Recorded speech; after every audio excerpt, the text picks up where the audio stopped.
Troisième et dernière partie de l'Africa Newsroom. Le plateau est toujours au complet avec nos invités François Gomis, Oumar Ba et de notre éditorialiste Gracien Rokundikiza. L'actualité économique à présent, c'est un coup dur pour le président nigérian Muhammadu Buhari. Les sénateurs lui ont infligé un revers ce mardi en rejetant son plan budgétaire visant à emprunter 30 milliards de dollars sur les marchés financiers internationaux. Explication avec Amira Bendiabala Jean-Pierre. Les sénateurs nigérians rejettent le plan budgétaire du président Muhammadu Buhari. Le chef d'État avait demandé leur accord pour que le pays sollicite des prêts extérieurs d'un montant total de 29,9 milliards de dollars. Ce prêt international, jugé nécessaire par le président au vu de la situation économique morose, devait servir à la mise en œuvre rapide de projets concrets dans plusieurs secteurs, comme les infrastructures, l'agriculture, la santé ou encore l'éducation. Le président avait fait une demande d'approbation écrite à la Chambre haute. J'aimerais souligner le fait que les projets et programmes du plan d'emprunt ont été choisis selon les évaluations économiques, techniques positives et les contributions qu'ils apporteraient au développement socio-économique du pays, y compris la création d'emplois, réduction de la pauvreté et la protection des plus vulnérables et des plus pauvres de la société nigériane. Le plan budgétaire soumis au vote a été rejeté par les sénateurs à une écrasante majorité. L'économie nigériane, dépendante à 70% de la rente pétrolière, peine à surmonter la chute du cours du baril. Récession, inflation, dévaluation du naira, pénurie de devises étrangères. Les besoins en financement du géant africain n'ont jamais été aussi importants. Sur la structuration qui est présentée par le président Buhari, il y a une partie qui est sollicitée en eurobond, une autre du concessionnel. Sur l'eurobond, je pense que les économistes aujourd'hui, même le secteur financier est unanime sur le fait que les conditions d'emprunt sur les eurobonds aujourd'hui ne sont pas forcément les meilleures. Donc je pense que la porte n'est pas fermée. De toute façon, je crois qu'il y a la possibilité de ressolliciter un vote du Sénat sur une proposition peut-être aménagée. Le déficit du budget de l'année 2016 s'élève quant à lui à environ 6 milliards de dollars. Le Nigeria a sollicité plusieurs institutions pour le financer. Seule la Banque africaine de développement lui a accordé un prêt d'1 milliard de dollars. Monsieur Gomis, ce refus du Sénat nigérian, c'est un acte de prudence ? Un acte de prudence, mais aussi une preuve que les institutions fonctionnent. Parce que c'est très rare qu'un président se fasse, qu'un texte soumis à l'approbation des représentants du peuple se fasse retoquer. Pour le problème du Nigeria, comme on l'a souligné dans le reportage, c'est que ça recoupe ce que traversent tous les pays rentiers. C'est-à-dire une absence de diversification de l'économie, l'absence d'industrialisation, qui, comme on le sait, aucun développement ne peut se faire sans l'industrialisation qui est source de plus-value. Donc, moi, je pense qu'à partir du moment où il a la possibilité de représenter un nouveau texte, peut-être s'il venait à baisser le montant, peut-être qu'il aurait une issue favorable. Alors, Monsieur Ba, l'argent devait servir à la mise en œuvre de projets d'infrastructures qui auraient permis d'améliorer les conditions de vie des populations et surtout de stimuler la croissance et l'emploi des jeunes. Est-ce que le risque n'en valait pas la peine finalement ? Probablement oui, probablement non. Tout dépend de l'angle d'attaque que l'on prend. L'économiste qui est intervenu, M. Youssouf, disait que une partie de cet emprunt de 30 milliards de dollars s'exprimerait en eurobonds et que les eurobonds, actuellement, les conditions ne sont pas suffisamment opérationnelles du point de vue de la rentabilité économique et financière. Donc s'il le dit, c'est qu'il a des mécanismes d'appréciation qui sont intéressants. 30 milliards de dollars pour financer des infrastructures et autres, dans un budget national, je crois que c'est excessif. Il faudrait maintenant revenir à corriger peut-être probablement le budget par une autre proposition à la Chambre haute qui pourrait être plus intéressante. D'autant plus que plus vous liez votre pays, son développement, le financement de ces infrastructures en financement exogène, plus vous renforcez votre dépendance stratégique vis-à-vis de ces pays fournisseurs et in fine, vous allez perdre même quelque part la possibilité de pouvoir définir les politiques publiques prioritaires. Si vous prenez par exemple les pays de l'Asie, lorsqu'il y a eu la crise en Asie en 98-99, la Malaisie s'est refusée et a prioriser ses propres financements, ses propres compétences internes, ses propres ressources pour financer son développement. Au début, la Banque mondiale, le FMI disait que c'était une erreur gravissime, mais au final, la Malaisie a pu rebondir de façon pertinente. Gracien, de quel recours dispose à présent le président nigérian? Je pense que le recours, c'est de représenter le texte, parce que pour moi, le problème, ce n'est pas tout le texte en soi, ce n'est pas le fond, c'est la forme. D'abord, pour moi, il n'y a pas eu assez de pédagogie, il n'a pas expliqué suffisamment. Le Nigeria, c'est un pays qui a endetté 17% de son PIB, donc c'est un pays un des moins endettés de l'Afrique. Et il faut aussi essayer de voir qu'est-ce qui ne se fait pas, qu'est-ce qui n'a pas été fait. Et aussi d'expliquer, pour moi, il pourrait aussi apporter d'autres mesures pour montrer comment il va arrêter la corruption.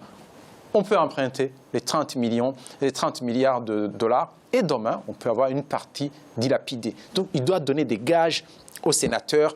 Je pense que ça peut passer s'il améliore la communication et la forme aussi. Merci Gracien. La Banque centrale d'Égypte a annoncé ce jeudi 3 novembre 2016 sa décision de dévaluer la livre égyptienne. Objectif affiché, assurer la stabilité monétaire et budgétaire dans le cadre d'un programme de réforme économique. Explication avec Corinne Kamdem. L'Égypte décide de dévaluer sa monnaie. La Banque centrale d'Égypte a annoncé ce jeudi 3 novembre sa décision de laisser flotter la livre égyptienne dans le cadre d'un programme de réforme économique. Cette décision permettra d'assurer la stabilité monétaire et budgétaire du pays. La Banque centrale annonce sa décision avec effet immédiat de passer à un régime de change libéralisé pour contrer toute distorsion sur le marché national d'échange des devises étrangères.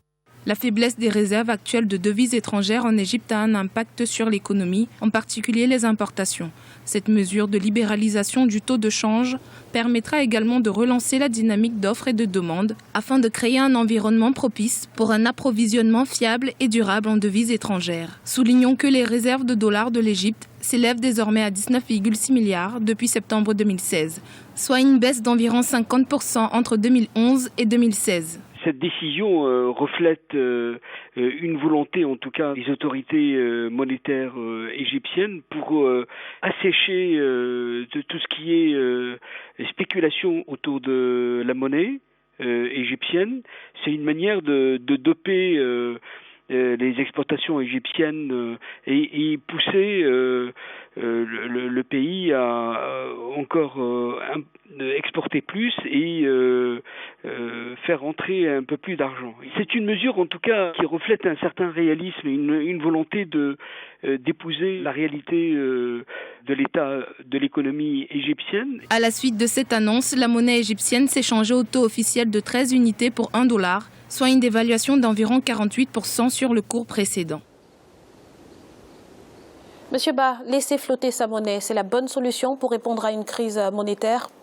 C'est une des conditions, une des possibilités, notamment suivant le modèle Hansen et SLM. Mais parfois, ça peut être chaotique si on n'a pas les reins solides, c'est-à-dire si on n'a pas des réserves bancaires qui soient pertinentes. Or, l'Égypte, actuellement, selon les statistiques dont nous disposons, a perdu 50% de ses réserves bancaires, ce qui veut dire que ces réserves ne sont pas suffisamment pertinentes en dollars, puisque le dollar est, quoi que l'on dise, la monnaie de référence internationale du système monétaire.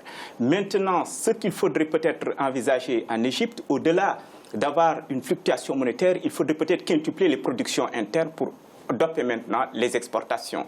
D'où donc la nécessité d'entrevoir peut-être une dévaluation. Mais si nous voyons un peu les limites des politiques d'évaluation dans certains pays en Afrique, je doute fort que si les mesures d'accompagnement nécessaires ne sont pas mises en œuvre, que l'on puisse avoir un sursaut qualitatif, d'autant plus qu'il y a une pénurie en sucre d'un déficit, par exemple, de 2 millions de tonnes qu'il faudrait chercher à l'importation. Et deuxièmement, les céréales et autres ne sont pas au top. Donc finalement, l'Égypte aujourd'hui est dans une impasse, d'autant plus que depuis son absence, le fait d'avoir voté la résolution française puis la résolution russe au Conseil de sécurité sur la question en Syrie, il y a eu des bisbilles avec l'Arabie saoudite qui est l'un des principaux fournisseurs, n'est-ce pas, de l'économie égyptienne.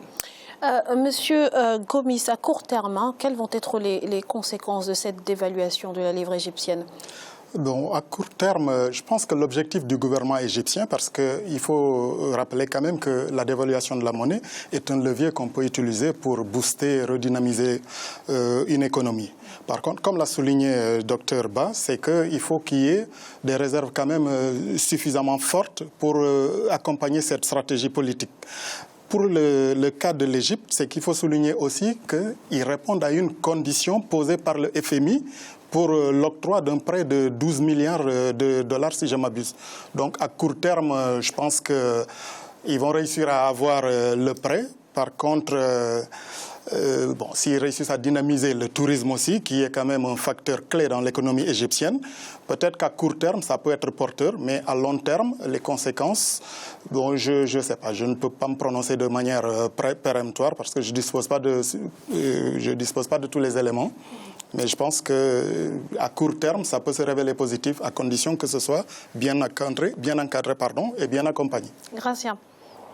Au niveau, je pense à court terme déjà, il y aura des retombées positives pour l'économie parce qu'en principe, la monnaie, c'est comme la marchandise, c'est la loi de l'offre et de la demande. Quand on bloque la monnaie, la parité fixe assèche le marché des devises, notamment sur le marché parallèle.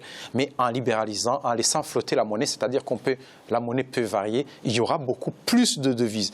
Par contre, il y a un problème. L'Égypte vient de suivre les mesures du FMI. Le FMI, on connaît bien ce qu'il préconise. Il préconise l'arrêt des subventions, la création d'une nouvelle TVA. Cela veut dire que c'est la population qui va en pâtir. En même temps, on libéralise pour, disons, laisser l'économie pour que l'économie produise, pour qu'il y ait beaucoup de devises, mais en même temps, on appauvrit le peuple, c'est-à-dire que de cette façon, on peut produire, mais on aura moins de consommation parce qu'on a réduit le panier du ménager. Merci Gracien. 180 millions d'euros, c'est notre chiffre du jour et il correspond au montant du prêt accordé par la Banque africaine de développement à la Tunisie pour réduire les disparités régionales. Monsieur Ba, voilà qui devrait permettre de stimuler le développement régional en Tunisie. Oui, c'est une très bonne mesure qu'il faudrait saluer, mais on ne nous dit pas quels sont les taux d'intérêt et on ne sait pas également les secteurs dans lesquels cela va être investi. Donc, Gracien le soulignait tantôt par rapport au Nigeria, et c'est les mêmes problématiques qui aujourd'hui s'opèrent en Tunisie du point de vue du parallélisme des formes. Mais globalement, c'est une très bonne mesure qu'il faudrait saluer parce que c'est un pays qui est exempt, qui est à côté de la Libye et qui connaît aussi des instabilités, notamment dans sa frontière sud. Et nous savons très bien que le printemps arabe est parti de la Tunisie. Et donc, si la Tunisie parvient à capter de nouvelles ressources, d'autant plus que le tourisme est chancelant, ce serait une excellente chose, mais pourvu d'abord qu'elle mette le paquet davantage sur les économies d'énergie, notamment l'énergie renouvelable, éolienne, surtout le solaire, et aussi qu'elle change un peu son paradigme stratégique du point de vue économique. Ce serait intéressant, notamment en ayant des devises assez intéressantes. Monsieur Gomis. Dans son sillage, je dirais même que c'est une bonne chose parce qu'à partir du moment où le pays a été plusieurs fois frappé par le terrorisme, donc il est souvent difficile d'avoir accès aux fonds et d'attirer les investisseurs.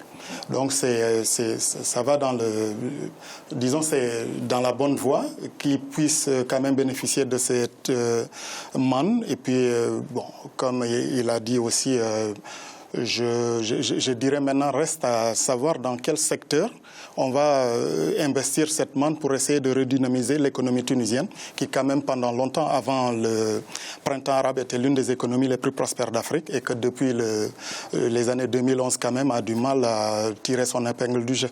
Gracien, très rapidement. Oui, je pense que c'est une bonne chose. Déjà, c'est une économie qui a besoin de l'argent et en même temps qui a de la matière première, disons surtout de la compétence, la matière grise.